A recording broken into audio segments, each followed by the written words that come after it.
Hey Jamie, I've been diving into this legacy code and it's quite a jungle in there. How do you usually tackle maintenance on these older systems? Tell me about it. I always start by reading through the documentation if it exists. Sometimes I find more confusion than clarity.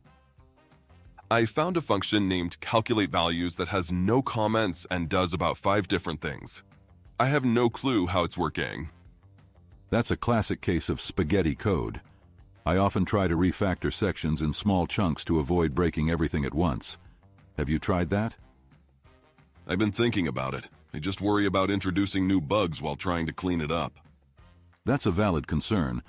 What I do is write tests for the existing code first. It gives me a safety net. If something breaks after I change the code, I'll know right away. Good idea. I need to remind myself to write tests before refactoring. Sometimes I get so eager to clean it up that I forget. Yeah, I know that feeling. Also, when you encounter a particularly tricky section, it's helpful to pair program with someone. 2 brains are better than 1, right? Definitely. I think I'll ask you to pair up with me on that function later. I could use your experience. I'm in. Plus, I find that explaining things as I go helps me understand the code better too. Exactly, it's a win-win, and maybe we can brainstorm some ideas for improving the overall architecture as we go along. Sounds like a plan. Another thing I like to do is document everything as I learn it. It's invaluable for anyone who comes after us. That's true. I wish the previous team had done more documentation. It would save us a lot of headaches. Absolutely.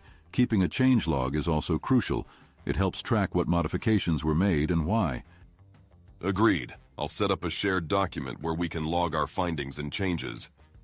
It'll keep everything organized. Great idea. Let's make it a habit to update it regularly.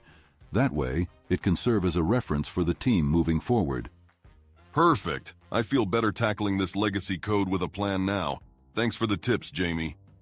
Anytime, Alex. Let's tackle this code and make it a bit less scary.